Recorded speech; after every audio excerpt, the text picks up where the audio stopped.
la parole, que sa foi traverse les sens naturels pour entrer dans l'élément surnaturel. Cet élément qui est invisible. Quand la voix parlera, que ce soit pas la voix humaine, mais que ce soit la voix divine dans la voix humaine, pour produire un changement dans nous. Bénis tes chers enfants. Enseigne-nous. Enseigne-nous. Comme tu avais enseigné les disciples. Comme tu avais enseigné William Arambana. Laisse que seules tes pensées soient écoutées. Et que les pensées de l'homme ne rentrent pas dans la matrice de notre pensée. Et que seule la pensée de Christ puisse s'installer dans chaque ventre de l'esprit. Et que la gloire te revienne dans le nom de Jésus-Christ. Amen. Amen, amen. Shalom. Veuillez vous asseoir. Ça fait longtemps que j'avais chanté un cantique pour mon Dieu. J'aime chanter ce Dieu-là. Et frère madame dit, si vous êtes sauvés, les louanges de Dieu doivent abonder dans vos cœurs. Qui peut dire amen? Vous devez lui chanter un cantique.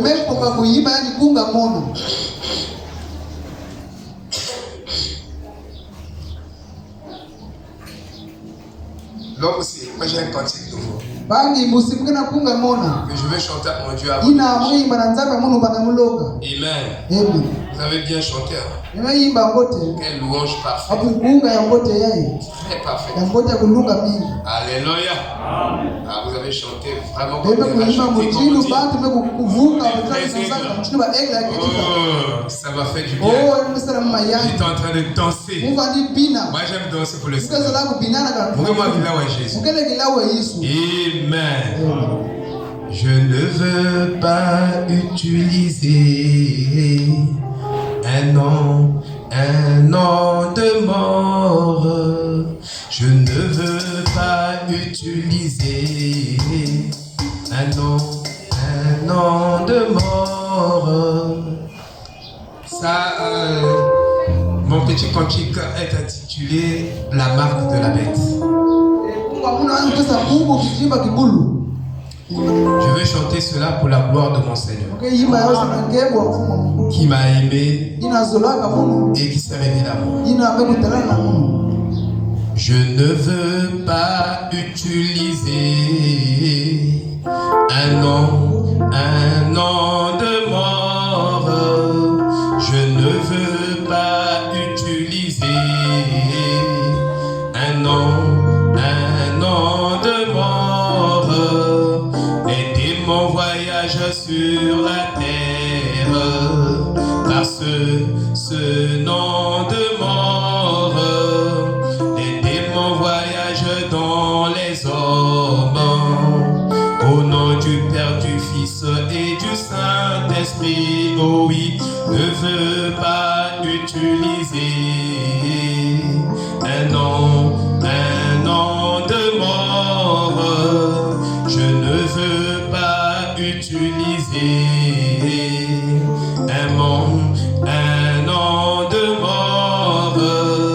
Si vous avez du haut de votre chair un prédicateur trinitaire, vous avez là un faux prophète de Dieu, l'église en pleine dans l'idolâtrie. Au moins je ne veux pas utiliser un an de mort.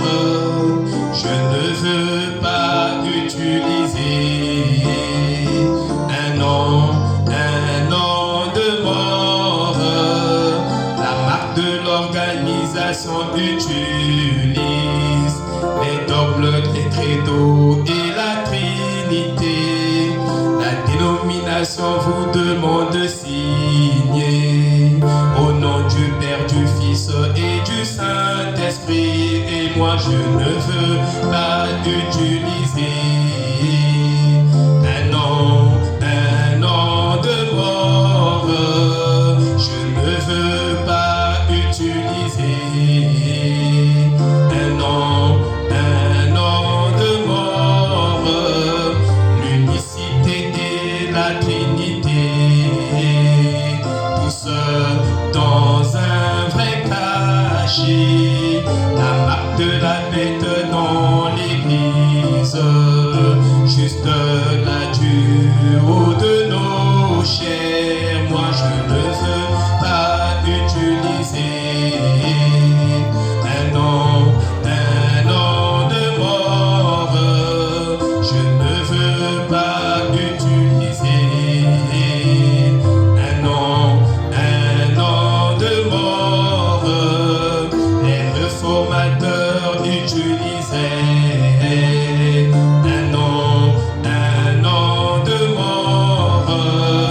La quatrième lumière de Malachie 4 apporta à l'église un an de vie. Oh oui, je ne veux pas utiliser un an de mort. Moi je ne veux pas utiliser un an de mort. Au nom de Jésus, alléluia. Les affaires mêlées dans la religion, venez signer l'idolâtrie contre vous-même. Du poison pour $1 en enfer. Moi je ne veux pas utiliser un an de mort. Moi je ne veux pas utiliser un an de mort. Le veau d'or est au milieu de nous, un autre isme qui cache son nom. L'exaltation des hommes contre mesure, l'église en pleine dans le nicolaïsme. Je ne veux pas utiliser un an de mort. Moi je ne veux pas utiliser un an de mort. Nous invoquons le nom du Seigneur dans toutes les facettes de ce nom. Nous récompensons l'Éternel à cause de ce grand et puissant nom. Moi je ne veux pas utiliser un an de mort. Moi je ne veux pas utiliser un an de mort. La mort est là dans nos marmites,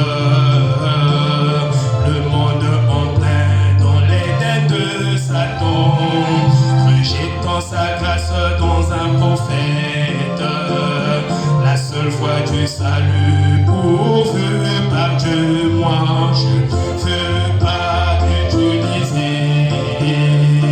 un an de mort. Moi je ne veux pas utiliser un an de mort.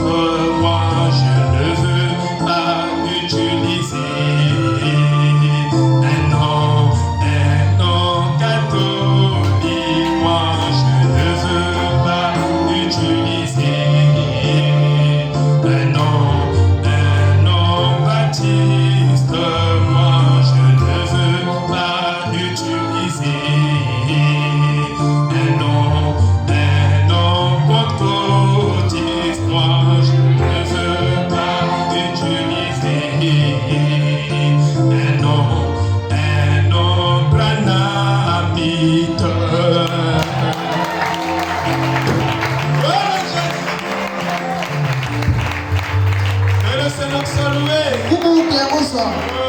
Dieu soit béni. Oh, nous sommes pleins de chansons. Oh, j'avais demandé de chanter seulement un cantique. Oh Dieu, on a quitté la terre. Mais Dieu m'a donné beaucoup de cantiques.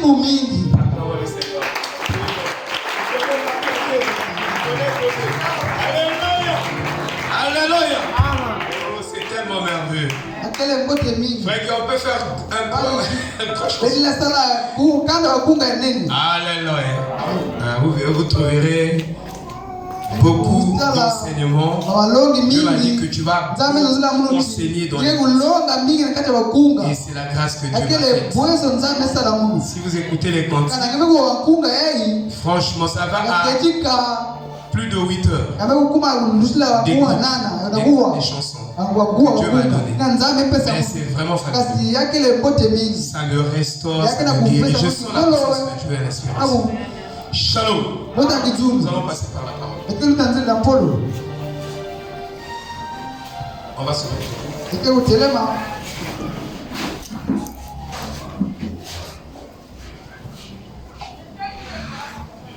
Josué chapitre 1. Josué mulonga ya tete.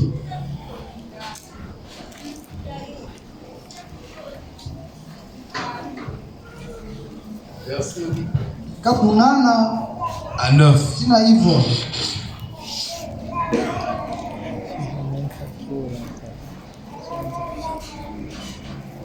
Que ce livre de la loi ne s'éloigne point de ta bouche.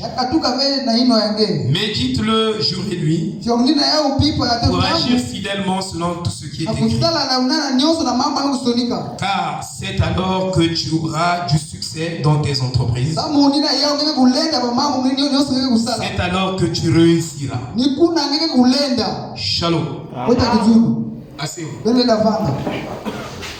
Shalom, shalom. Alors Dieu dit à Josué que ce livre de la loi ne s'éloigne point de ta bouche.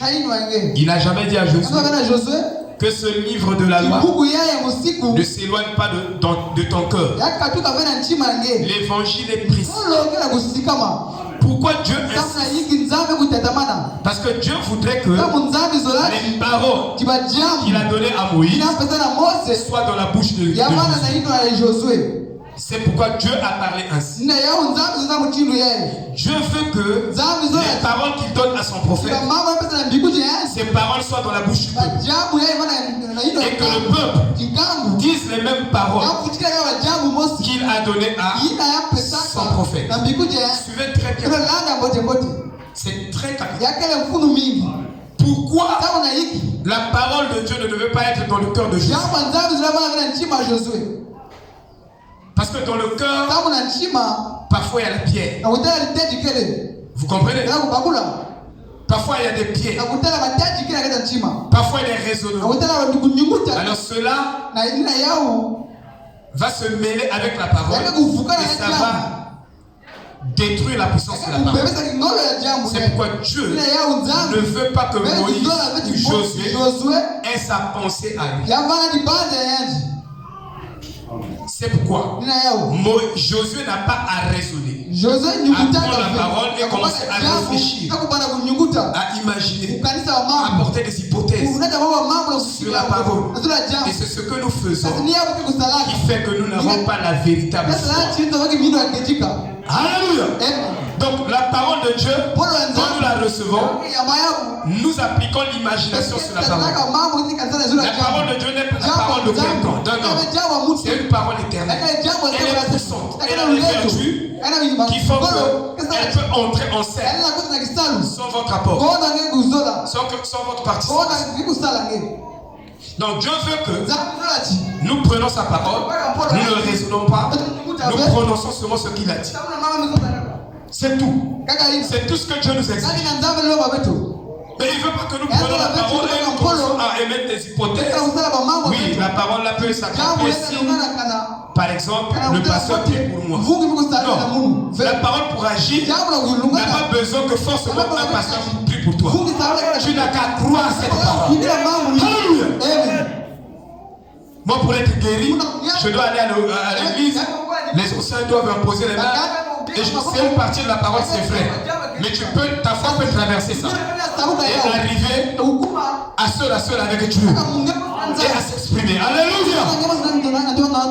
Nous ne vous prêchons pas pour vous garder dans un pasteur, pour vous garder dans une église, mais nous vous prêchons pour que vous traversez le monde. Que vous arrivez seul avec le Seigneur Jésus-Christ. Parce que votre foi doit être indépendante. Alléluia. Ne doit pas dépendre des gens. Ne doit pas dépendre des circonstances. Est-ce que vous comprenez? Dieu dit à Josué que ce livre de la loi ne s'éloigne point. Mais le livre dont Dieu parle, c'est un livre de confession. Regardez à Tiroir. Le livre de confession nous a été donné au temps de la fin. Frère Branham arrive chez Atirouet. Et Frère Branham commençait à expliquer à Atirouet les manifestations du troisième pouls. Il dit, j'ai vu un petit fretin. Dieu m'a dit, prononce la parole, le fretin va ressusciter. Et j'ai prononcé la parole, le fretin est venu à l'existence. Je suis allé, j'ai cherché les écureuils, je ne l'ai pas trouvé. Mais la voix m'a dit, tu peux les créer, tu peux les amener à l'existence. Et j'ai prononcé la parole. Et les écureuils sont sortis. Lisez dans la foi parfaite. Frère Branham me dit, en ce temps du soir, il veut que l'épouse aille très loin, et plus loin que les pentecôtistes, et plus loin que les pentecôtistes. Il dit, en ce temps du soir, l'épouse a reçu la foi parfaite. Ça, les pentecôtistes ne l'ont pas. Alléluia. Et avec cette foi parfaite, Frère Branham dit, vous observerez Dieu en train de créer une création devant vous. Si vous l'avez, vous verrez de vos propres yeux. Si vous avez réellement la foi parfaite, Dieu est en train de créer de nouveau devant vos yeux. Et il dit, pendant que vous regardez cette créature, Dieu crée encore de nouveau un autre. Dieu crée encore de nouveau un autre. Dieu crée encore de nouveau un autre. De puissance en puissance, et c'est ça qu'on appelle le ciel. Et le ciel est au milieu de nous. Le ciel n'est pas un endroit géographique, mais le ciel est une dimension plus élevée et plus glorieuse. Alléluia. Que celle que nous voyons. Que Dieu soit là. Donc, nous sommes rentrés dans ce temps du soir dans un élément éternel, dans un élément immortel, au travers de l'évangile. Et ça, le pentecôtisme ne peut pas arriver là. Amen. Ça, je vous dis la vérité. Dieu nous a emmenés au sommet. Tel que vous êtes, vous ne connaissez pas ce que vous êtes. Je ne te connais pas. Les philosophes ont dit, connais-toi toi-même. Tu ne te connais pas. Tu es un fils de Dieu. Et ça fait la différence sur toutes les lignes. Tu es une fille de Dieu. Tu n'es pas n'importe qui. Frère, tu es en train de conduire. Et souvent, quand je conduis, les bus me coincent. J'ai dit dans mon cœur, Seigneur, je mets la colonne de feu et ton sang entre moi et ce bus. Trop c'est trop. On me gratte, on me fait ceci. J'ai seulement dit ça dans mon cœur. J'ai dit, Seigneur, je mets la colonne de feu entre la voiture et ce bus. M'empêcher d'avancer. Je vous dis, et quand je voulais avancer, je vous dis que le bus voulait faire périr les gens. Quand le bus est tout le monde a crié. J'ai demandé à ma femme. J'ai dit quoi? Oh, le bus qui avait franchi. Nous sommes des fils. Je dis Amen. Amen. Je n'ai pas d'argent à sortir. Nous pouvons même punir les sorciers de notre famille. Amen. Là où Dieu nous a amenés, il nous a amenés très haut et très loin. Nous avons dépassé le pentecôtisme. Ça, je vous dis la vérité. Parce que vous ne savez pas la puissance de ce message. Alléluia. Amen. Le pasteur ne fait pas jeûner l'église.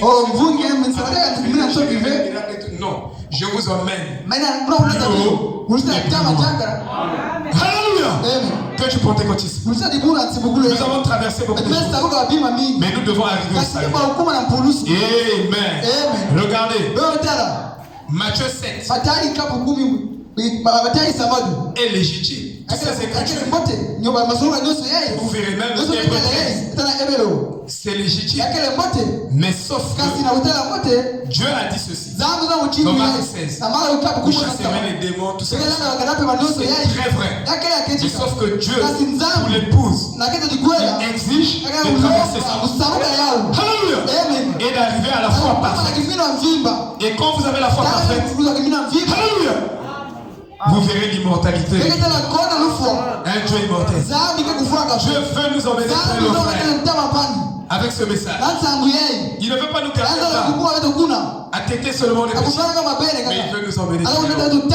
Que Dieu soit loué. Que toi tu prononces la parole et que toute la nature endosse cela. Obéisse à ça. C'est là où Dieu veut nous emmener. Et dans la foi parfaite, le prophète nous a placés tous dans la classe des prophètes. C'est-à-dire dans la foi parfaite. Et la plus grande bataille jamais livrée. Frère Branham nous a enseigné de manière que toi, tu deviens un prophète. Ils nous ont menés au niveau des prophètes dans la foi parfaite. Donc ils nous prêchaient pour que les prophètes s'élèvent et atteignent le niveau qu'atteignait Ézéchiel, Jérémie. C'est comme ça que Frère Branham nous a prêché dans la foi parfaite et la plus grande bataille jamais livrée. Que nous ayons le même tonus. Que nous arrivons à leur taille. Que nous soyons la catégorie des prophètes. Que nous ayons une foi que les prophètes ont manifesté. Que Moïse a manifesté. Que Branham a manifesté. Ils nous ont menés dans cette catégorie de foi. Quand vous écoutez la bande sur la foi parfaite et la plus grande bataille jamais livrée, Frère Branham est en train d'emmener le peuple à ce niveau-là. Ça devait nous réjouir. Ça devait nous faire sauter. Parce que si la foi qu'avait Moïse est en toi, tu la manifestes. Mais qu'est-ce que c'est cette église? Imaginez cette église. Que Moïse vient ici. Que Jérémie vient ici. Qui marche avec nous. Avec leur foi. Qui a ouvert la mer. Frère Branham à ce stade de la foi. Et ce message même à ce niveau. Nous sommes loin. Plus haut que. Amen. Alléluia. Oh, je vais dire quelque chose. Ce matin, avant de rentrer dans la je voulais expliquer les lois de la foi. Amen. Et comment faire agir la foi. Nous parlons de la foi, mais nous ne savons pas comment la faire agir. C'est comme les disciples avaient la puissance, mais ils n'avaient pas la foi. Ils savaient de quoi ils parlaient. Alléluia. Dans la foi parfaite ici, écoutez ce que Frère Branham dit. Page 69. Vous aimez ça?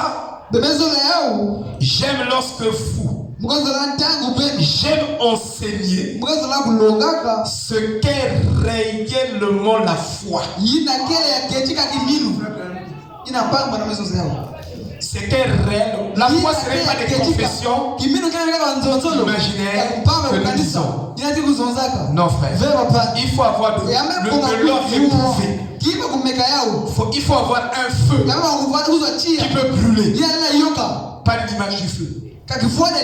On parle des choses que nous sommes très loin de ça.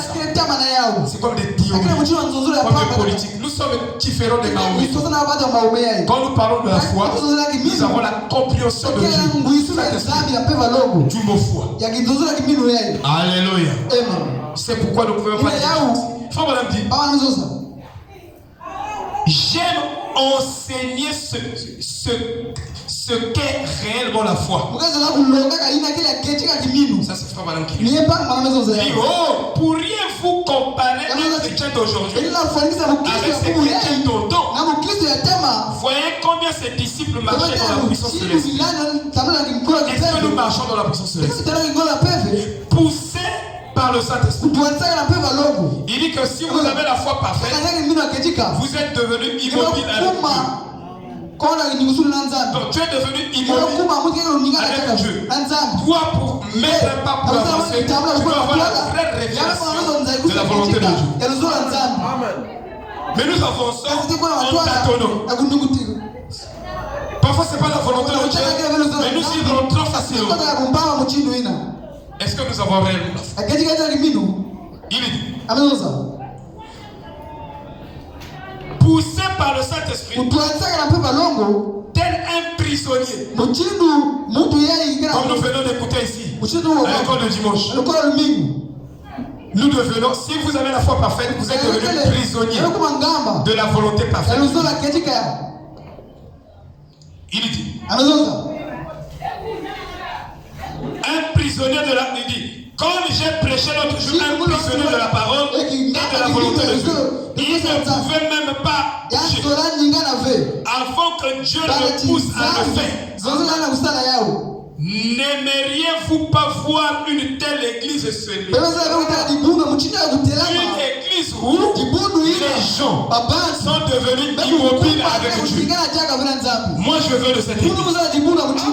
Que toi Kevin, que toi Chidéric, que toi Jardin, n'importe qui là-bas, que tous mes frères, toutes mes soeurs, chacun de nous est devenu immobile avec Dieu.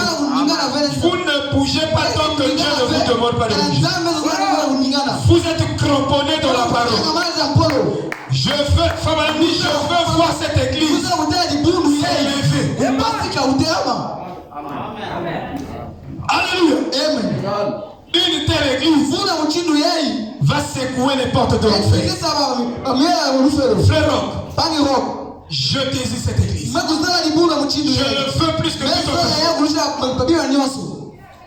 Alléluia. Amen. Elle le fera. Nous retournons à cela. Cela doit arriver. Il dit ce qui est arrivé à les apôtres doit aussi nous arriver. Il dit, c'est vrai, c'est en route maintenant. Je crois. Frère Branham avait il dit, même si je n'ai pas toute la foi pour faire actionner chaque promesse de la Bible, il faut avoir la foi pour que la promesse qui est dans la Bible devienne vivante pour toi. Donc quand tu n'as pas la foi, les promesses sont des théories pour toi. Tu les racontes, mais ça ne vit pas, ça n'existe pas. C'est pourquoi nous devons voir les lois de la foi. Savez-vous que Sarah ne connaissait pas les lois de la foi? Amen. Comme beaucoup de nous, Dieu a donné la promesse. Mais pour que la promesse arrive, il fallait appliquer les lois de la foi. Et Sarah, dans son impatience, parce que si vous avez la foi, vous avez forcément la patience. Et Frère Branham me dit, vous ne pouvez pas avoir la vraie patience si vous n'avez pas la vraie foi. Vice versa, parce que la foi et la patience sont synonymes. Et la foi et le pardon sont synonymes. Si tu as la foi, mais tu ne pardonnes pas, alors tu n'as pas la foi. C'est comme Dieu et la parole sont synonymes. Si tu dis que j'ai la parole et tu n'obtiens pas Dieu avec la parole que tu as, c'est que tu n'as pas la vraie parole. Si tu as la vraie parole, forcément tu dois obtenir Dieu. Parce que Dieu et la parole sont synonymes. Elles sont la même personne. Alléluia. Voyez-vous frère, car la parole l'a identifié. Si vous croyez la parole, réellement vous avez la vraie foi, alors la parole va vous identifier. C'est la parole qui vous identifie au véritable croyant. Parce que vous croyez, alors la parole vous identifie. Vous devenez un conducteur de la parole. Amen. Alléluia. Amen. Écoutez ce que Frère Madame dit. Paragraphe 57. Avec un corps plein de joie, vous marchez dans la chambre de malade. Si vous avez la foi, quand vous rentrez, là où il y a un malade, le même mort, vous y rentrez avec un cœur. Parce que pour vous, tout ce monde-là vont voir la gloire de Dieu. Parce que Dieu va ressusciter. Vous avez cette foi. Vous n'imaginez pas, mais vous le croyez. Vous n'avez pas besoin d'une sensation. Il est dit, vous marchez dans la chambre de malade, sachant exactement ce que vous allez dire. Vous y pénétrez en sachant ce qui va arriver. Car quelque chose a déjà été révélé. Quelque chose vous avez déjà été révélé. Dieu vous a montré que la personne que tout le monde clame en train de mourir, mais cette personne est en train de laver les assiettes. Alléluia. Et quand vous y rentrez, vous n'avez aucun doute. Alléluia. Et vous y pénétrez avec joie et avec assurance. Alléluia.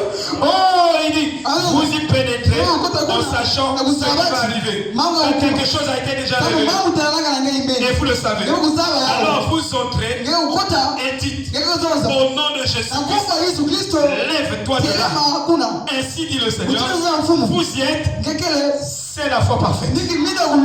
Alléluia. Oh frère, vous voulez emmener l'église à voir quelque chose. S'il y a 10 millions de personnes à cet endroit, disons que cela n'arriverait pas. Vous savez que cela arriverait de toute façon. Parce que vous ne pouvez pas expliquer la foi. Vous ne savez pas comment Dieu va ramener la personne à la vie. Cela ne porte peu. Ce qui importe, c'est que vous croyez. Les processus pour l'emmener à la vie dépendent de Dieu. Et vous croyez que Dieu le fera parce qu'il est plus que capable de tenir sa parole. Amen. Alléluia. Oh, moi je n'ai pas besoin de comment Dieu va vous bénir. Mais vous êtes bénis. Alléluia. Comment? Je ne sais pas. Mais je sais que Dieu vous aime. Expliquez cela. Je n'ai aucune explication. Moi je crois ça faire. Alléluia. Oh, il dit, cela arrivera. Peu importe. Il dit, cela arrivera. Peu importe. Vous voyez? Pourriez vous imaginer Josué rassemblant les anciens d'Israël et leur disant, nous sommes les serviteurs du Seigneur. Et j'aimerais que vous lui demandiez s'il serait d'accord de vous donner un peu plus de lumière et de retenir le soleil pendant un petit moment. C'est Dieu, au travers du message de Frère Madame, nous a élevés au rang de Josué. Vous devez le savoir. Il nous a amenés au rang des prophètes. J'ai l'habitude de le savoir avant de nous séparer. Donc vous n'êtes pas des pentecôtistes. Josué, quand il combattait, il n'avait pas besoin de ça. Oh, il dit. Et j'aimerais que vous lui demandiez s'il serait d'accord. Mais Dieu est d'accord. Parce qu'il a dit, j'ai invité même Satan sous moi. Si un témoin est en train d'agiter quelqu'un, je n'irai pas demander la permission à Dieu si je dois chasser ce démon. J'ai déjà la permission de Dieu. Les Écritures me donnent cette permission. Alléluia. Si je rencontre un démon, il sait qu'il doit quitter le champ. Amen. Alléluia. Vous comprenez? Si je rencontre un malade, la maladie doit lâcher la personne. Parce que nous avons déjà la permission du Seigneur. C'est la Bible qui nous donne la permission. Alléluia. Frère Madame a pris l'exemple. Un policier, il marche, il voit les gens en train de se bagarrer, et se coup de poignet avec le poignard. Il va d'abord appeler le président. Mais parfois le président se repose. Alors, si vous le président, est-ce que je peux mettre le nom ici? Donc vous avez déjà la permission. Avant que vous me parlez. Donc frère, vous avez déjà la permission. Comment vous êtes? Vous ne devez plus être maudit. Vous devez être béni. Vous avez déjà la permission. Dieu a dit, celui qui bénit Israël est béni. Celui qui maudit Israël est maudit. En Israël spirituel, c'est nous, Paul dit, c'est nous. Nous sommes Israël spirituel. Voyez-vous? Non, petit frère, ils n'en avaient pas besoin. Ils sont priés. Sans rien. Ils en avaient besoin. Dieu ne vous demande pas. Frère, nous avons drainé les enseignements pentecôtistes qui nous disaient ce genre de démons ne sort seulement par le jeu de la prière. Et ils nous ont emmenés dans les prières sans la foi. Le frère Branham, quand il enseigne cette écriture, il ne met jamais l'accent sur le jeu. Laissez la foi parce que vous êtes déjà un prophète. Et un prophète, c'est la couche de Dieu. On prononce la parole et la chose va arriver. Tu ne vas pas aller faire les choses de certains jours. Paul et Silas se tenaient devant la porte d'une demi. Quelqu'un était là, paralysé, ne faisant que demander. Ils n'ont jamais dit. Nous irons d'abord jeûner 40 jours et on viendra. Nous n'avons ni or ni argent. Mais ce que nous sommes des dieux de la terre. Nous te le donnons au nom de Jésus. Lève-toi et marche. Pas de jeûne, sans rien. Et c'était réglé. Ce message nous emmène à ce stade. Merci Seigneur. Merci. C'est plus que tu peux te motiver. Il dit non, ils n'en avaient pas besoin.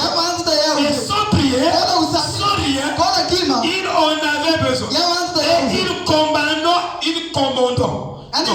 commanda simplement au soleil. Il dit, arrête-toi là. J'en ai besoin.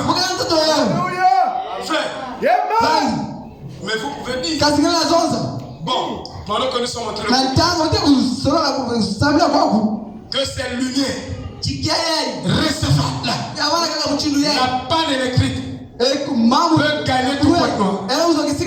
Mais sauf ici. Parce que nous sommes les serviteurs de Jésus-Christ. Nous sommes en train d'accomplir une mission pour racheter les âmes. Et nous avons besoin de cette lumière. Vous voyez, frère? C'est le niveau que Dieu est en train de nous amener. Ne voulez pas ce niveau? Vous êtes des rois. Et tout ce que nous sommes en train de faire, c'était écrit dans le livre du roi. Que ce sont ces choses que ces prophètes vont accomplir. Nous sommes en dehors de nos privilèges. Regardez, dans l'Ancien Testament, dans Deutéronome 17, je vais vous montrer quelque chose. Quand un roi montait au pouvoir, il devait écrire l'état moral, l'état spirituel, il devait régir le peuple. Et il note ça, il écrit ça dans un livre qu'on appelle le livre du roi. Et ce livre est aussi appelé le livre de confession. Et dans ce livre, il est dit que toi, en tant que chrétien, tu dois au moins ressusciter un mort. C'est dit pour toi, que ce soit une soeur ou un frère. Ça, c'est pas le niveau de Pentecôte. C'est plus que ça. C'est plus que ça. Amen. Regardez ici. Dans Deutéronome 17. Je lis au verset 19. Au verset 19. Il devra l'avoir avec lui. Il devra l'avoir avec lui. Et il lire tous les les jours de sa vie. Parce que le problème, c'est que tu ne lis pas les promesses de Dieu. Tu ne connais pas les promesses de Dieu pour toi. Tu ne prends pas le livre, tu lis les promesses que Dieu t'a faites. C'est ton état spirituel. Il te dit, j'ai déjà jeté Satan entre tes pieds. Donc quand tu dors, moi je vais sur toi. Ça c'est ton état spirituel. Donc quand je dors, un démon qui vient m'interroger, je vais interroger tout l'enfer. Alléluia. C'est comme ça. Et en le faisant, tous les sorciers du quartier diront, allez interroger là-bas, sauf chez Jeannot. Sauf chez Moussi. Sauf chez Tongi. Vous dérogez ici, sauf chez Moussi. C'est ce que moi je crois. Alléluia. Vous devez la croire, frère. Vous êtes un fils de Dieu. Vous êtes une fille de Dieu. Alléluia. Quoi que ce soit vous arrive, ce n'est pas la réalité. Ce qui est la réalité, c'est ce que tu as confessé pour le vivre. Ce qu'il a dit pour vous. C'est ça qui est la réalité. Alléluia. Merci. Oh, je vois que la sœur là est en train de vieillir. Le livre ne dit pas ça. Le livre dit, j'ai pris ta malédiction, je l'ai changé en bénédiction. Mais je vois que Adoris est triste parce qu'elle n'est pas triste. Elle sait que dans le livre dit, point de stérile dans ma maison. Et moi je suis la fille de Dieu. J'ai le droit dans la royaume. Moi je suis ce que le livre dit. C'est pas ce que l'homme dit. Il les lira tous les jours de sa vie afin qu'il apprenne à craindre l'Éternel. Tu dois lire la Bible tous les jours de ta vie. Tu dois lire la Bible pour comprendre ce qui est écrit dans le livre de confession. Amen. Oh là là, que Dieu nous aide. Sans Dieu, à observer et à mettre en pratique toutes les paroles de cette loi et toutes les ordonnances, afin que son corps ne s'élève point au-dessus de ses frères. Un fils de Dieu n'est jamais orgueilleux. Tu peux beaucoup prier,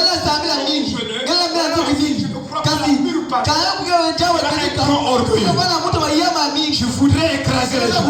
Or, il y a une puissance dans la Bible, dans cette parole. Si tu la crois, quand elle est prêchée pour toute sa pureté, ça te rend humble, ça te rend effacé. Vous voyez, frère?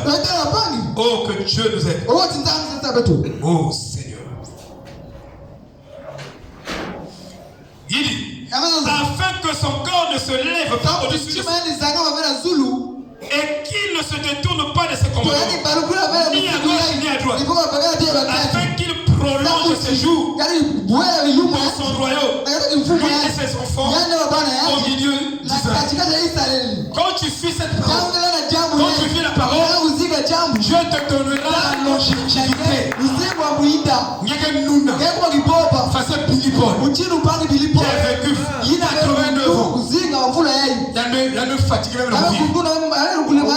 Papa Coco est arrivé à 89 ans. Il dit, je suis fatigué. Tu n'as pas encore vécu. Amen. Dieu l'a rassasié des jours. Amen. Maintenant écoutez. Dans le verset 18 que j'ai sauté, quand il s'assiera sur le trône de son royaume,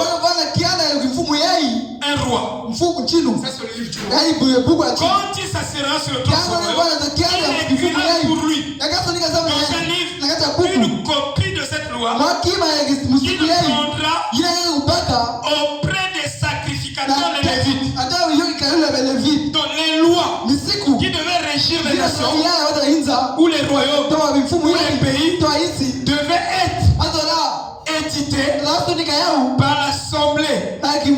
Quelle cour? Quelle est la cour? D'écrire la loi. C'est la cour? La cour? Hein? La cour? Beno, à l'école. Écoutez.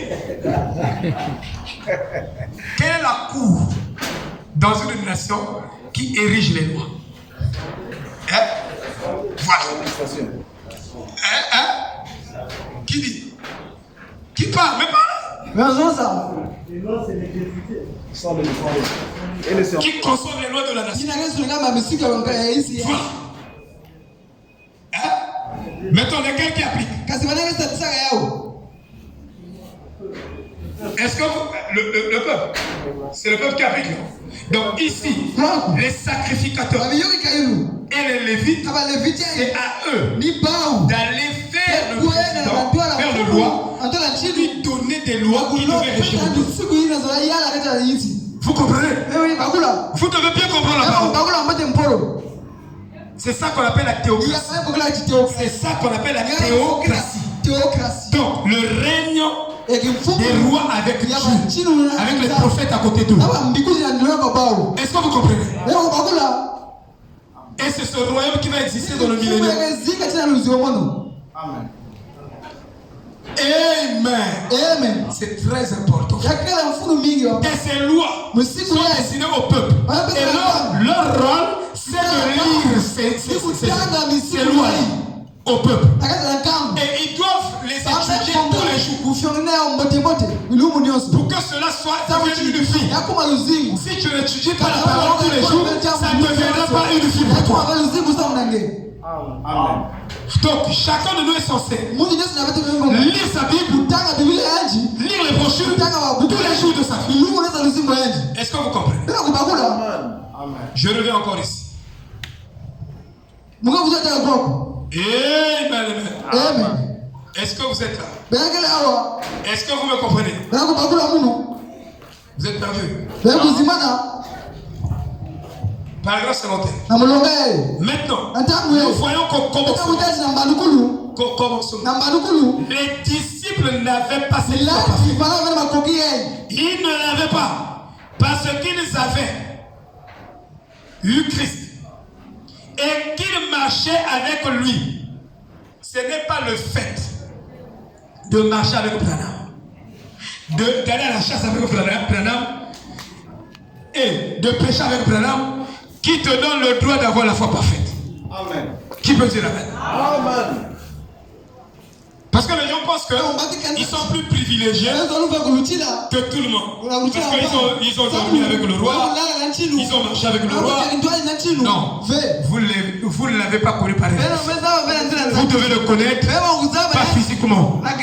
Frère Branham et Paul dit, si nous sommes en Christ, nous ne vous connaissons pas tel que nous vous avons connu. Nous vous connaissons par révélation. Donc la vraie connaissance de l'homme doit vous venir par révélation.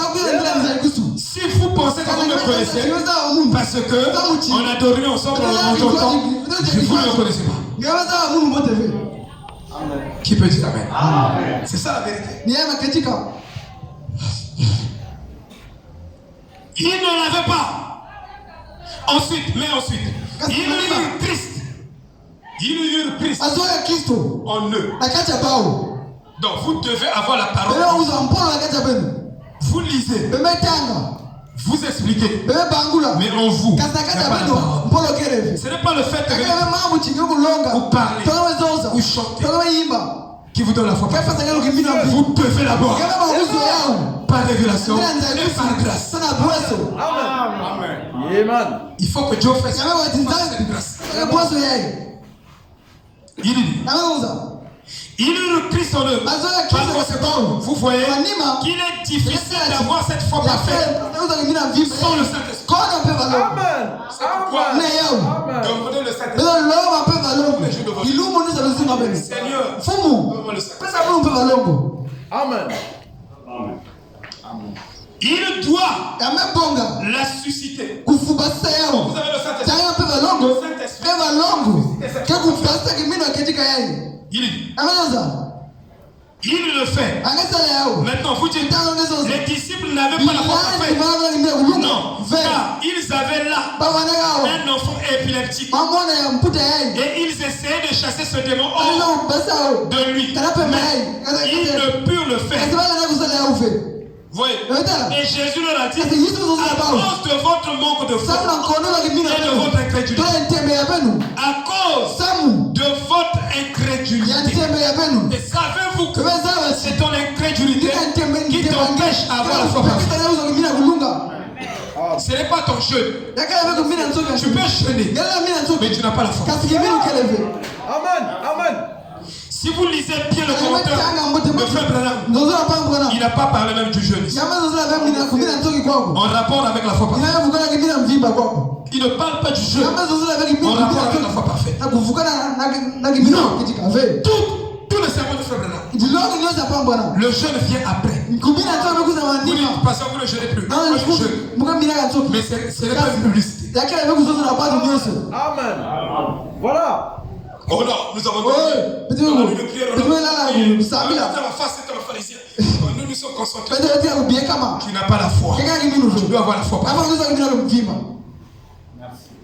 Ça, je vous dis. C'est la vérité.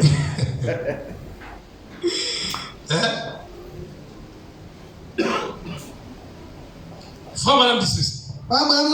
Si vous avez le conseil et que le docteur vous êtes dit hier que vous allez mourir avant lundi matin, votre cœur est atteint. Et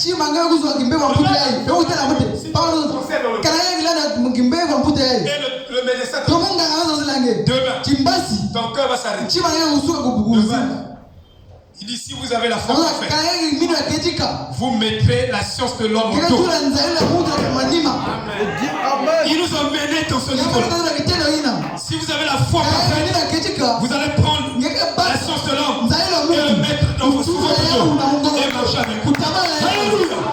Ça, c'est le niveau de l'épouse. C'est de mettre la science de l'homme autour. Que tout ce que l'homme dit soit confondu.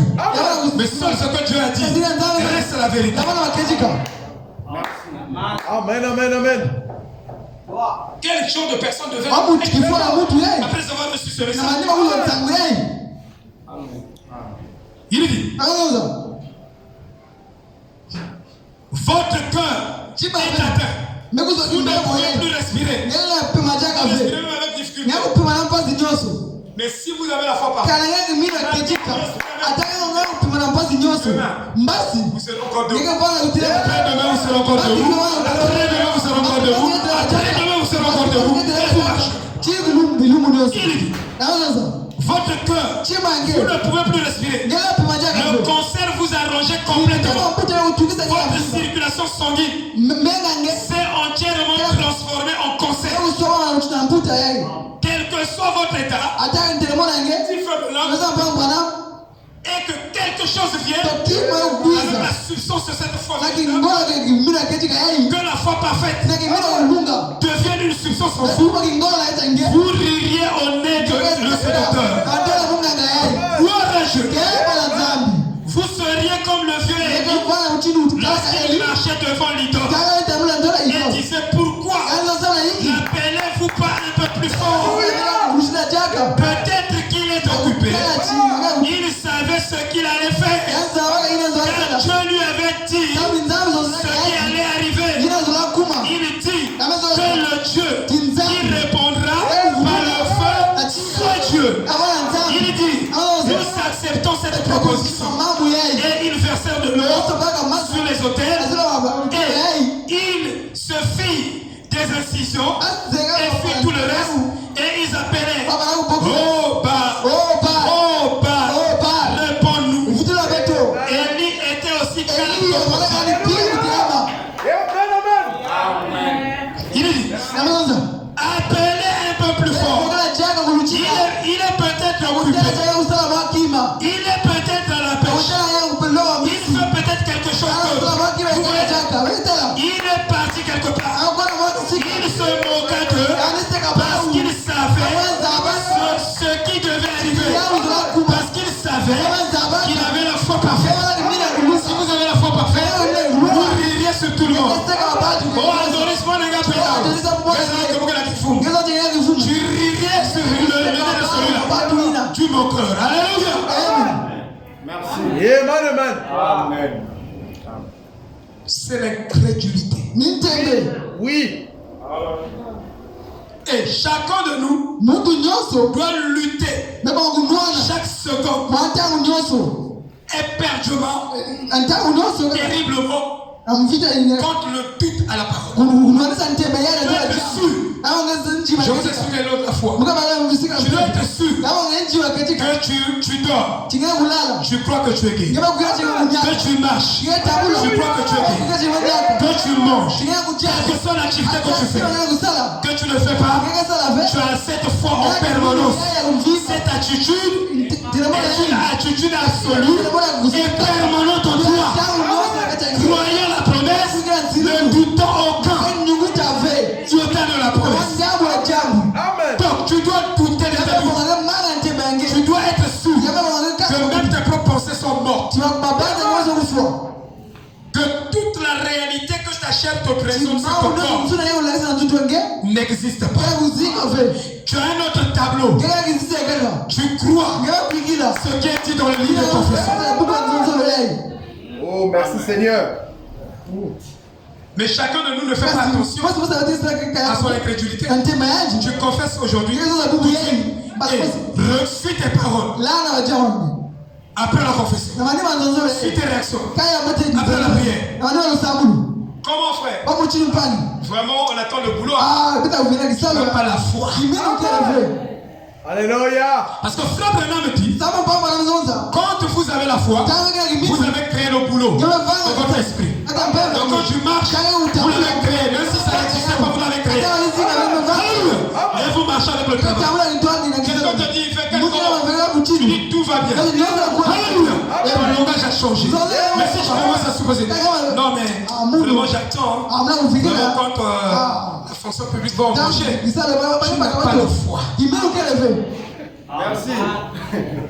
Mais Adoris, bon, vous n'avez pas non, tu n'as pas vécu là. Tu l'as déjà créé.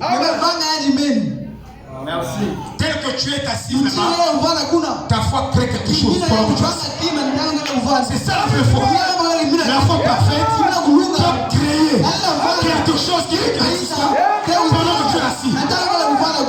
Merci. Je le crois. Mais non, comment? Je me contente d'abord. Je me contente d'abord des entraînements. J'attends quand Dieu t'a déjà payé. Il t'a donné un boulot. Tu as déjà tiré toi. C'est ça la foi. Et surveille ton langage. Après la confession. Si quelque chose arrive, une circonstance qui est contraire à cette confession, toute de cette circonstance, quand je vais douter, je vais être sûr que chaque minute je me tiens toujours dans cette foi-là. Pour moi, la chose est déjà là. Quelles que soient les circonstances, je continue à croire. Frère Branham, avant que quelqu'un ne meure, il venait toujours poser la question. Qu'en est-il de Christ dans notre vie? La personne dit, même maintenant, alors que j'ai la douleur de la mort, je crois que Christ est mon sauveur et mon Seigneur. C'est cette foi-là que vous devez avoir. Quand les choses marchent, quand les choses ne marchent pas, j'ai changé de langage. Alléluia. Je suis dans la classe des prophètes. Dieu a mis sa parole dans ma bouche et je prononce simplement la parole. Je ne vois plus les conditions. Si ça vient bien ou pas, ça m'importe peu. Glory to God. Amen. Et ce matin, avec cette confession de foi, il faut que le cancer parte. Il faut que les miens disparaissent. Il faut que la foi soit restaurée. Et que les familles soient restaurées. Et que Dieu vous élève, frère. Que vous êtes réellement bénis.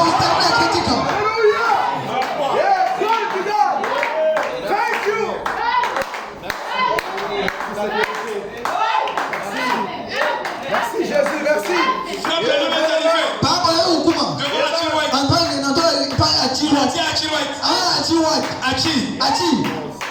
Dieu m'a dit, tu peux créer un écrit. J'ai prononcé la parole. bouche là. J'ai dit alléluia, amen. Dieu m'a dit, oh mais tu avais dit 3. Il n'y a que 1. Continue à prononcer la parole. Continue à parler. Ne t'arrête plus. Que le curé soit encore ici. Le curé encore un autre est sorti.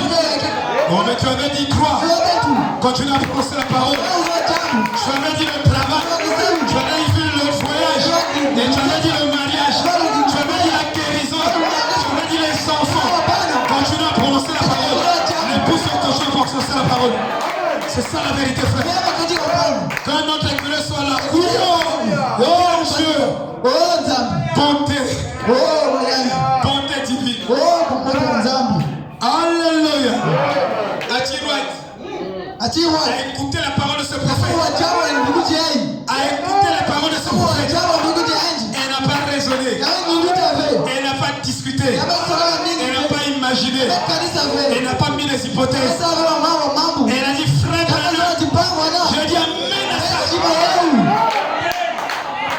Et c'est toi, ce matin, Dieu a envoyé son prophète. Il a prononcé la parole. Frère Branham a prononcé la parole. Frère Branham prononce la parole. J'ai dit amen à ça. Alors Dieu au ciel, il dit bon, comme tu es d'accord avec mon prophète, c'est-à-dire tu es d'accord avec moi, mais donc qu'est-ce que tu veux que je fasse ce matin? Tu veux que je fasse quoi? Alléluia. Seigneur, donne-moi des enfants, des triplés, des jumeaux. Oh là là.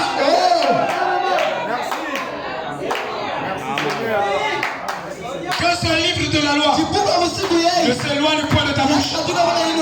Que tout ce que Moïse a prêché soit dans ta bouche.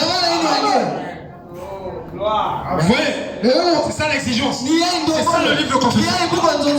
Alors que Dieu prenne les paroles de ce prophète, les paroles de Branham, qu'il mette ça de nouveau dans nos bouches et que nous prophétisons de nouveau.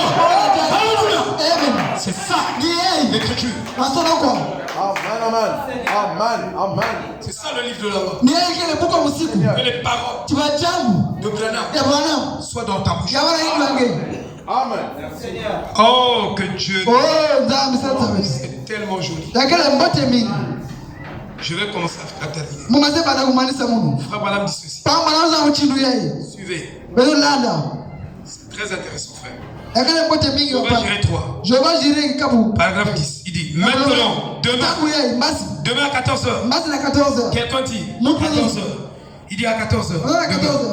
Tout le service de demain après-midi sera consacré aux malades, à la prière pour les malades. Bon, beaucoup de gens appellent ça un service de guérison.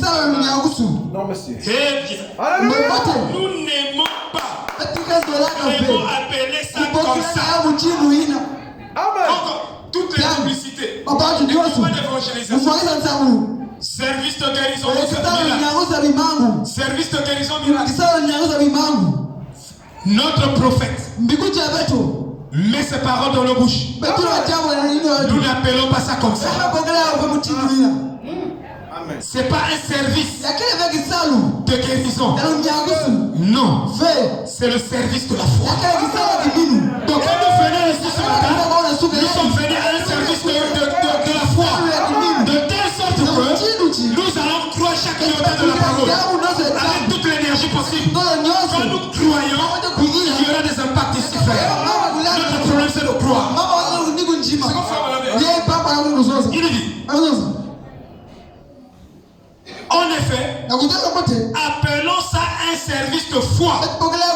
Alors si notre foi peut être à la hauteur, après qu'il a manifesté son identité parmi nous, lui qui sait tout ce qu'il y a dans notre cœur et qui nous l'a prouvé, il a prouvé qu'il est vivant. Et il a confirmé par l'écriture. Il dit, avez-vous remarqué qu'il a confirmé chaque parole par sa présence vivante? Voyez. Voilà, ça montre Il n'y a pas lieu de penser que nous cherchons à avancer quelque chose qui tient du mythe. Ce que cette Bible a promis, c'est ça qui est la vérité. C'est ce que cette Bible a promis, c'est ça qui est la vérité. Et dans cette vérité, nous avons la réalité réelle. Donc, en dehors de la vérité, la réalité que vous vivez n'est pas forcément la vérité. Tu peux vivre quelque chose mais qui n'est pas la réalité, qui n'est pas la vérité. Mais la vérité, c'est ce que le livre de confession dit. Alléluia. Il dit, voyez, et chaque parole est vraie. Or, je n'ai peut-être pas assez de foi pour faire agir chaque parole qu'elle contient. Mais je ne ferai certainement pas obstacle à quelqu'un qu'il faut. Enoch a eu assez de foi pour une petite promenade avec Dieu un après-midi. Il a simplement continué à marcher. Il a monté à la maison. Or, frère, si nous croyons la vraie foi, nous avons déjà potentiellement je vais vous montrer au niveau du processus de la vie, vous verrez les lois de Dieu. Savez-vous que s'il y a un virus au milieu de nous, nous allons identifier ce virus pas par les yeux. Nos yeux ne verront pas ça. Mais il y aura les manifestations physiques de ce virus. Si c'est la grippe, vous verrez les nez en train de couler, les yeux rouges, la tête faisant. Ces manifestations prouvent qu'il y a la présence du virus au milieu de nous. Bien que nous la voyons, si nous avons la vraie parole, si nous avons la vraie parole au milieu de nous, vous verrez que ce virus de la parole, si nous pouvons l'appeler ainsi, va produire des impacts sur chacun de nous. Il y aura un amour qui va commencer à nous accrocher les uns les autres. Sans effort, je commence à aimer Kevin. Je ne comprends pas pourquoi je l'aime. Je ne peux pas expliquer cela. Mais il y a quelque chose qui me pousse vers Chiléry. Avant, je ne me poussais vers lui. Mais il y a quelque chose qui fait que j'ai le salaire embrassé. Mais un virus de la parole qui nous a contaminés. C'est contagieux. Donc s'il y a la vraie parole qui est prêchée, qui est bien divisée, selon le Saint-Esprit, il y aura des impacts au niveau de notre amour les uns les autres. Nous allons préférer les autres par rapport à l'autre. Je vais commencer à vous aimer plus que moi-même. Je veux commencer à me sacrifier pour le bien de quelqu'un sans intérêt. Il y aura un impact parce que j'ai perdu mon moi, mon égoïsme, et que l'amour de Christ a pris le contrôle sur mon moi. Ce qui compte, c'est mon frère. Ce qui compte, c'est Christ. Moi après.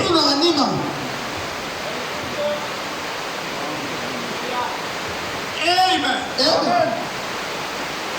Et si les mots que nous utilisons dans nos prédications, nous ne les présentons pas selon la compréhension de Branham, du prophète, alors vous ne verrez jamais l'amour au milieu du Seigneur. Vous ne verrez jamais le frère amour au milieu des saints. Mais si nous présentons les choses de façon à présenter un mot selon la compréhension de Branham, selon la compréhension du Saint-Esprit, nous le voyons avec les yeux du prophète et nous les citons. Il y aura la vie qui va commencer. La vie de Christ va commencer à circuler au milieu de vous. Et vous verrez les impacts. Il dit,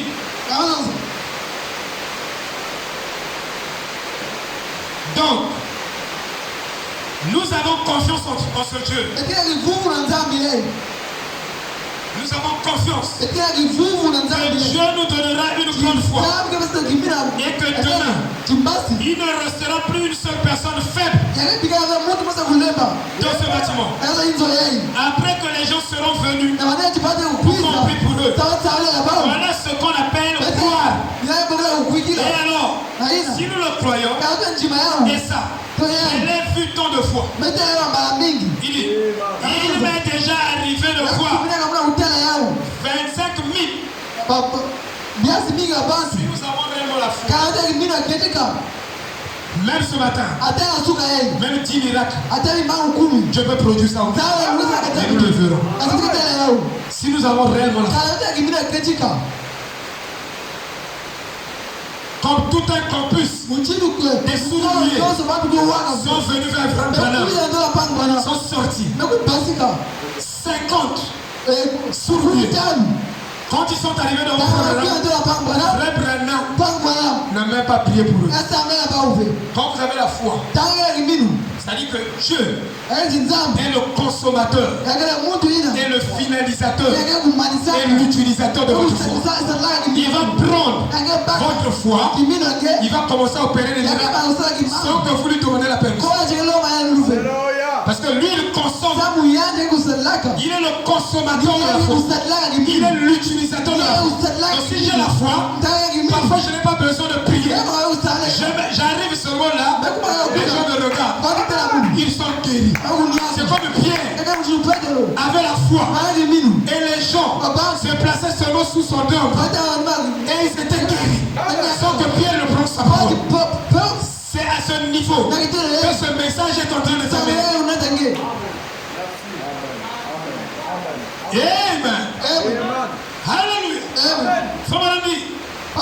J'ai vu 2500 personnes être guéries extraordinairement après une seule prière.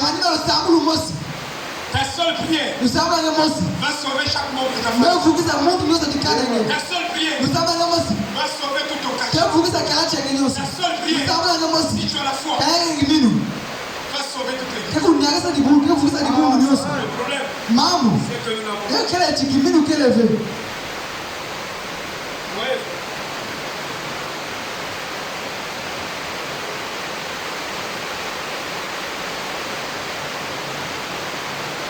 Nous devons l'avoir. Ce matin, nous avons besoin de cette foi. Oh là là.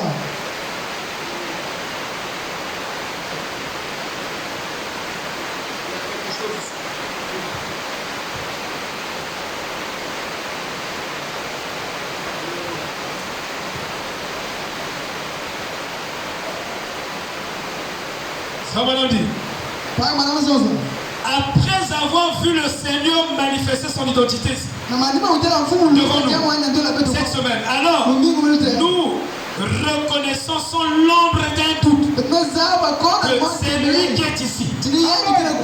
Vous ne croyez même pas que Dieu est ici. Il n'est pas ici.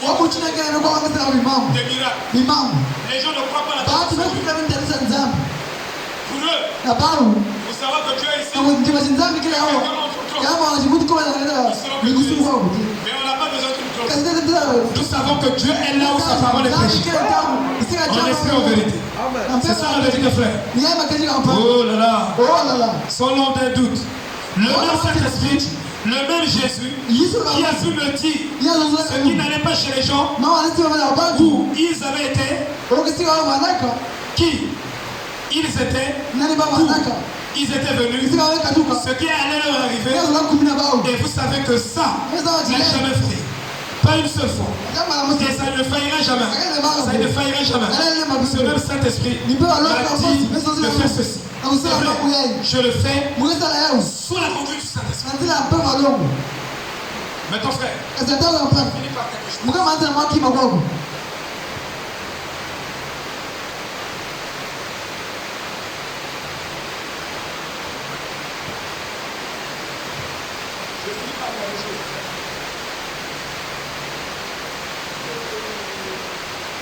Donc pour comprendre comment faire agir la foi, il suffit seulement d'étudier la manifestation de la vie.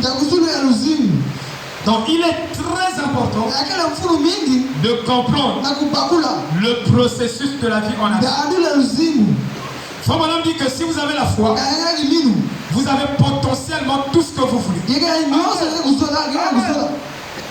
Il dit, regardez un grain de blé. Quand vous le plantez, vous ne voyez pas le blé déjà. Mais vous avez la foi que le blé est déjà là, dans le grain. La vie pour se manifester, la vie va emprunter les processus. Cette vie qui se manifeste va emprunter les processus. Si c'est le blé, le plant de blé, il devient une tige. Les graines. Là-bas.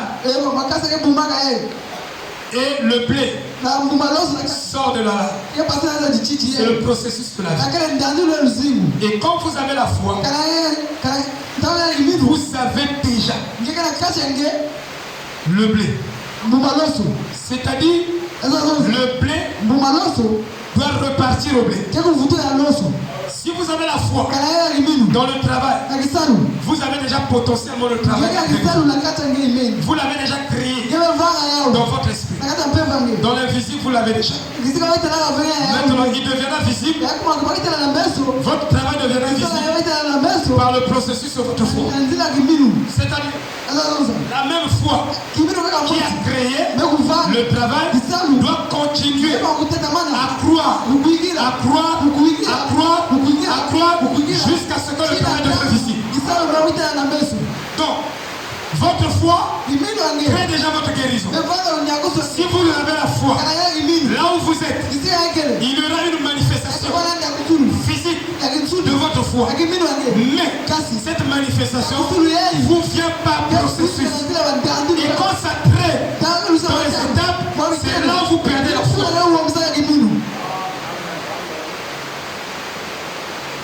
Il dit, quand vous avez la foi tue la maladie. Quand vous n'avez plus la foi, cette manque de foi, cette incrédulité va ressusciter cette maladie. Donc, si je crois, je dois continuer à croire.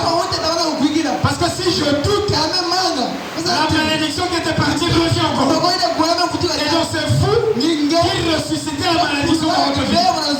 On la chasse, vous la ressuscitez. Croyez, même si les circonstances donnent le contraire. Mais Dieu, il est maître de toutes les circonstances.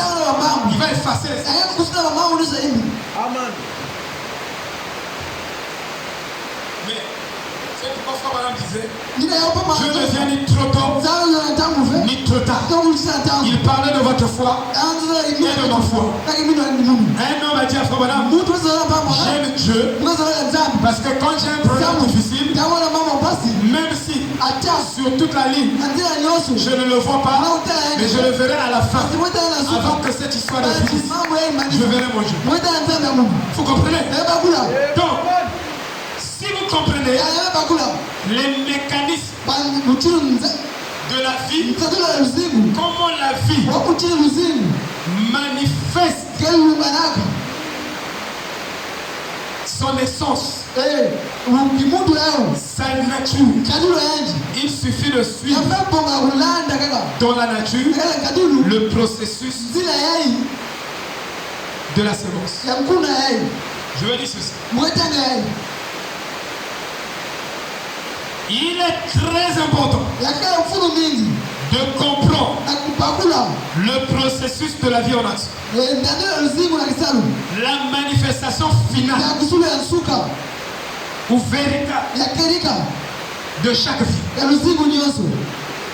La vie, quand elle se manifeste, avant que ça soit le blé, la vie va emprunter forme en forme. Ça peut emprunter la forme d'une tige. Mais si dans la tige il y a la vie, attendez-vous à à la fin. Ça devient les Grecs. Ça devient la balle. C'est des formes. C'est cette vibrant. Mais nous savons qu'au départ, c'était le blé. Et à la fin, le blé va sortir de la balle. Voilà la vraie manifestation ultime. C'est pourquoi, dans ce processus, vous pouvez voir quelqu'un qui croit à la guérison divine, son cœur commence à s'arrêter, mais il sait que ma foi, dans un autre processus, va écarter cela. Alors si vous n'avez pas une foi qui comprend les préceptes et les lois de la vie, vous n'avez pas la vraie foi. Comme Sarah n'avait pas la vraie foi. Comme Ève n'avait pas la vraie foi. Comme toutes les femmes que vous pouvez citer, les rabbins, tout ce monde n'avait pas la foi. Mais quand on arrive chez Marie, Marie avait la vraie foi. Elle ne cherchait pas à comprendre le processus. Mais Sarah est venue à Abraham. Oui, je sais que Dieu t'a promis un fils. Mais est-ce que nous ne pouvons pas d'abord procéder par Agar, que tu es d'abord une postérité et après la promesse, Dieu finira toujours par accomplir sa promesse.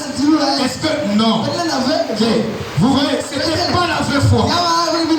Et c'est comme ça qu'est la foi de beaucoup de gens. Amen. Quand on croit, on cherche des solutions faciles et rapides.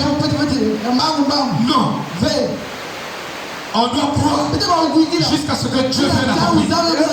Il avait dit par Sarah, c'est par Sarah. C'est pourquoi la séance discorde a été enjambée à cause du manque de la foi de Sarah.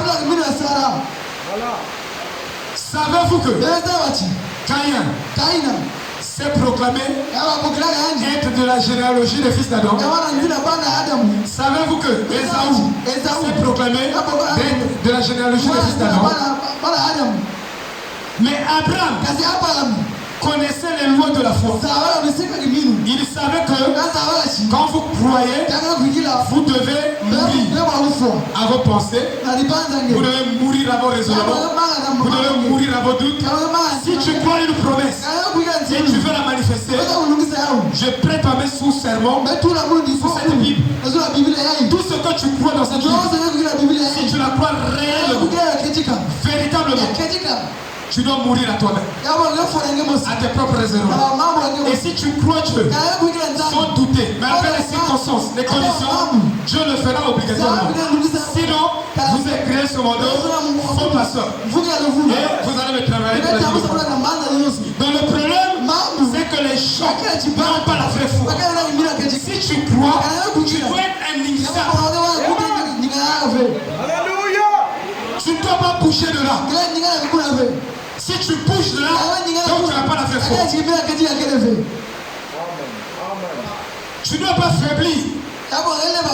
Quand ta foi est véritable, cette foi ne faiblit pas, mais elle grandit de plus en plus. Plus ça grandit, plus ça rapproche la promesse. Si tu as dit que je te bénirai, je ferai de toi la tête et non la queue. Frère, si tu la crois réellement, tu ne doutes pas. Mais si le contraire vient, doute de ce contraire-là. Mais crois Dieu, donne-moi à Dieu. Je vous dis, ça ne retardera pas, la promesse va se manifester. Donc, quand vous croyez, vous devez vous surveiller. Vous devez faire attention à vous-même. Deux fois, vous ne croyez pas. Dieu a promis, il a dit ceci au pasteur. Mais ça n'arrive pas. Mais ça n'arrive pas parce que tu ne crois pas. Donc, sur toute la ligne, tu dois garder ta foi. Amen. Alléluia. Donc, la vie dans sa manifestation peut emprunter n'importe quoi. bonne ou mauvaise, mais la vie suit son chemin jusqu'à sa manifestation. C'est comme ça qu'elle. Quand vous avez la je vous dis, vous allez rencontrer les obstacles. Dieu t'a béni. Moi j'ai vu Frère Chideri avec une belle voiture. Prado blanche. Mais quand je cause avec lui, je sens qu'il est doute. C'est mon ami. Il doute. Oh, c'est ce que je fais. Je prie beaucoup. Prie pour toi beaucoup. Mais tu dois progresser. Le contraire de ça n'existe pas. Parce que Dieu m'a dit ça. Si Dieu dit, personne ne peut révoquer sa parole. Amen. C'est la vérité. Frère Chideri, comment? Ah, j'ai mal dormi. Vraiment, je m'inquiète. Tu t'inquiètes de quoi? Vraiment. Je souhaite que vraiment Dieu me bénisse. Tu n'as pas la foi. C'est juste. Ça, c'est vrai. Ah oui. Amen. Frère Branham nous ont menés dans la classe des prophètes. Hein? Mais c'est une autre classe. Les prophètes, quand ils allaient, Dieu mettait simplement. Frère Branham dit qu'un prophète est conçu de manière à ne pas dire ses pensées. Oui. Donc Dieu nous emmène là. Dieu m'a montré le frère Chideri. Mais sa bénédiction pas de foi. Je dormais profondément. Dieu me parle. Dans le sommeil, je me réveille. Il me dit, frère Chideri a fait quelque chose que ça va t'étonner, toi, son pasteur. J'ai dit, oh, mais c'est quoi? Mais le problème, c'est qu'il n'a pas la foi. Et nous n'avons pas la foi. Il n'est pas le seul. Vous comprenez? Si tu as la foi, à chaque seconde, que Dieu peut te poser la question. Est-ce que la promesse là est réelle pour toi? Tu diras Amen, c'est réel pour toi. Mais pendant que tu n'as rien, tu n'as même pas 5 francs, frère Giscard. Pendant que tu travailles, c'est vraiment difficile. Parfois il y a une maladie de la maison. Tu dis c'est normal, je crois que j'ai guéri toute ma famille. C'est ça la foi. Mais si tu commences à dire non, vraiment, ces jours-ci, il faut que Dieu me donne l'argent pour que j'aille à l'hôpital, pour faire les examens, pour voir quelles sont les maladies que j'ai, et tout, tu n'as pas la foi. Amen. Tu n'as pas la foi. Tu n'as pas la vraie foi.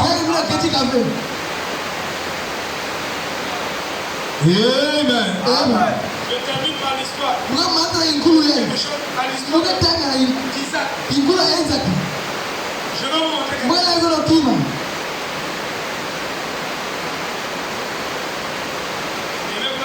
Aimez-vous la parole? Aimez-vous la parole? Si vous avez la foi,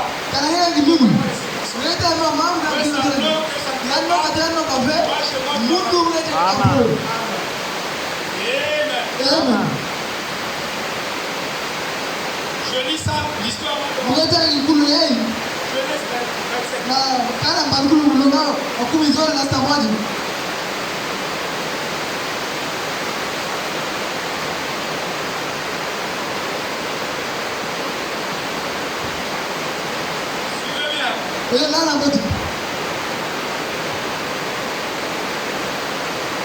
Isaac devenait vieux. Et ses yeux s'affaiblissaient.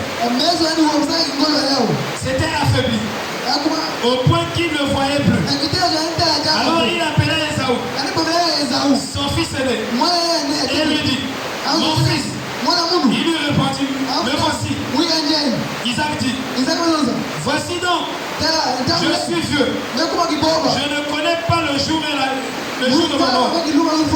Maintenant, donc je te prie, prends tes armes, ton carquois et ton arc, va dans les champs et chasse-moi du gibier.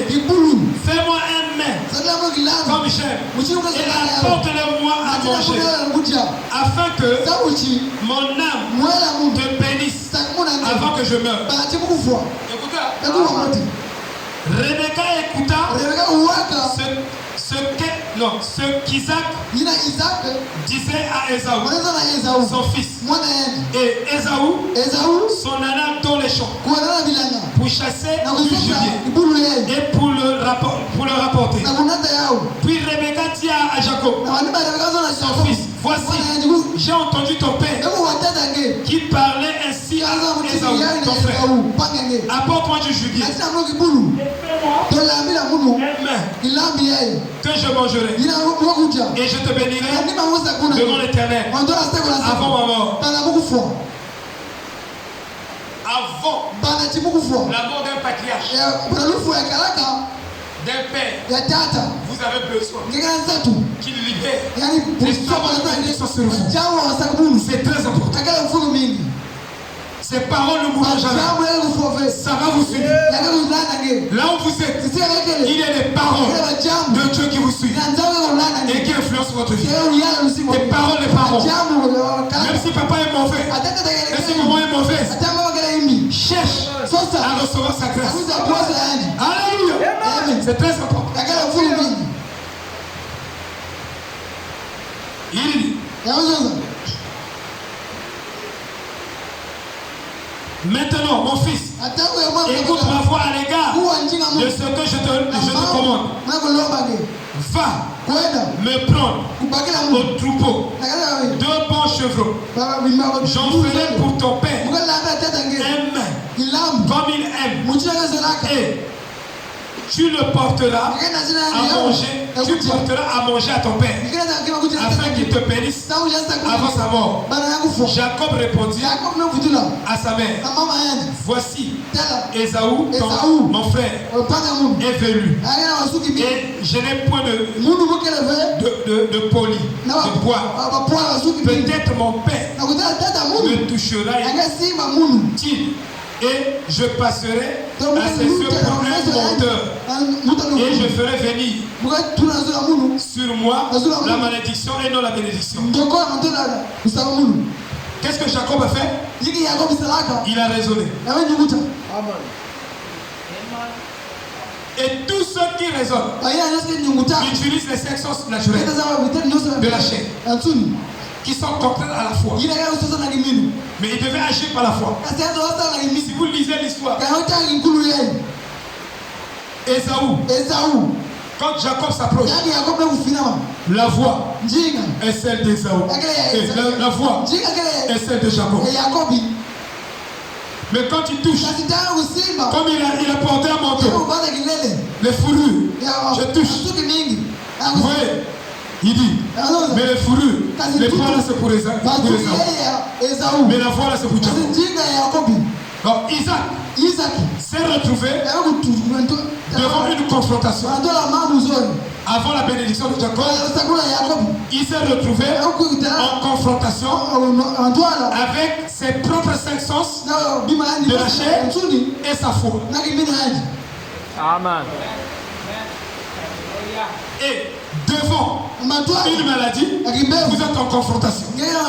Vos cinq sens vous déclarent une réalité qui est contraire à ce que Dieu a dit. Mais votre foi vous dit une autre réalité. Il y a une confrontation. Et quand il y a une confrontation, alors c'est en ce moment-là que vous devez utiliser votre foi. Vous arrivez à un stade où vous n'avez rien à manger et vous avez un problème réel. Il faut solutionner. Frère, je me suis retrouvé là. Je dois payer la scolarité de tous les enfants au même moment, de la même semaine. Mais je vous dis, quand je regarde, mes 500 me disent, tu n'as que 40 000 ou tu n'as que 20 000. Mais ma foi me dit, tu as 100 000. Amen. Dieu veut nous emmener dans cette réalité, dans cette foi. Que les cinq sens se déclarent autre chose, comme ma foi, quoi autre chose. Et pour moi, la réalité réelle, c'est ce que ma foi me dit. J'oublie ce que les cinq sens disent. foi. Amen. Amen. Amen. Mes frères, est-ce que dans la semaine j'ai payé la scolarité? J'ai tout payé. Je dors, je ne savais pas, on m'appelle. Allô? On t'a fait le virement là-bas. Je vous dis la vérité. On t'a fait le virement. Je dis, oh, mais Dieu. Viens au secours de mon incrédulité. Frère, vous pensez que vos problèmes sont trop? Tout ce que tu vis là. Laisse-moi, je vis des grands problèmes. Quel est ton problème? Je vis des petits problèmes. Devant Dieu, c'est des petits problèmes. Donc c'est toi qui penses que c'est des grands problèmes. Mais je vous dis que Dieu est le rémunérateur de ceux qui le croient. Il va vous donner les solutions à ce gros problème, soi-disant, avec une équation minime. Je peux m'appeler. L'homme Baba est là. De faire l'anticipation. Il est rentré, il me voir. Ça, c'est, on va rapporter. Il dit, pasteur, je vais faire une formation. Dès que je suis, je n'ai aucun 5 francs. J'ai besoin de cette formation. Vous êtes un homme. Il me faut de l'argent pour faire la formation. Bon, moi je dis, si tu crois que je suis homme de Dieu, je prie pour toi. Et je crois que Dieu te donne l'argent. Donnez-lui. Est-ce qu'il va faire la formation? Oui, le seul. Et qui a donné l'argent? Est-ce qu'il avait un compte en banque? Non, le seul. Savez-vous que si vous avez la foi, votre compte en banque est garni d'argent? Je dis Amen. C'est votre foi qui fait que je dis bon, comme il a la foi, il ne doute pas. Après cette épreuve, il est sorti vainqueur de la foi. Il dit, Dieu fait le visage pour votre compte. Bon, je l'envoie dans son compte 5 millions. Alléluia. Donc quand tu es là, je dis bon, moi j'ai besoin de 5 millions. Maman est là. Quelqu'un est venu. Tu vas faire la formation. Lui-même tu vas te dire. Je dis ça pas mauvais. Je vais faire la formation. Oui, je veux faire la formation. Oh, je t'aime beaucoup. Je veux que tu fasses la formation. Prends 300 000. Faut y avoir une zambi. Faut y avoir une zambi. Mucha famille c'est pas ça la maman. Mucha famille va, prends 300 000. Ce qui nous manque, c'est la vraie foi. Ce n'est pas parce que je n'ai pas beaucoup. J'étais dans les sciences et nous ésotériques, je vous dis. Je pouvais jeûner 40 jours. J'ai fait ce sacrifice-là. Mais nous avons traversé ça. Je suis aussi passé par des pentecôtistes. J'ai expérimenté. Mais je devais arriver à l'immortalité. Et l'immortalité, c'est la doctrine que Paul a prêché et que Branham a prêché. Paul a prêché la foi. Branham a prêché la foi. Jacques est venu avec le christianisme des œuvres. Mais ça, ça ne vous emmène pas dans l'immortalité. Vous devez avoir une telle foi que vous croyez des choses qui n'existent pas. Des choses que l'homme ne peut pas démontrer. Des choses que la science à présent n'a pas encore exploré. C'est ça la vraie foi. Et Isaac est arrivé à une confrontation. Voici Jacob qui arrive. Il a voulu utiliser ses 5 sens. Mais ça ne pouvait pas marcher. Il a dit la voix. Il n'était pas stupide. Il dit la voix. C'est la voix d'Ésaü. Mais ici, c'est comme c'est Ésaü. Ici, c'est comme Jacob. Mais là, c'est comme Ésaü. Alors il a dépassé ça. Il devait dépasser ses 5 sens. Donc vous ne dépassez pas vos 5 sens, vous n'entrerez jamais dans le domaine des pensées de Dieu. De la foi parfaite. Alors, Isaac s'est ressaisi. On fasse la confrontation. Alors il a dit, il a lâché prise. C'est vrai que la voix c'est la voix d'Ésaü. Mais ici, Isaac, ici c'est Ésaü. Alors il dit, mais par la foi, je le bénis. Il le bénit sans que les cinq sens lui déclarent que c'est Ésaü véritable. Il était embarrassé. Et quand vous êtes embarrassé, utilisez votre sixième sens. Vous réussirez, vous avancerez. Shalom. Shalom, shalom.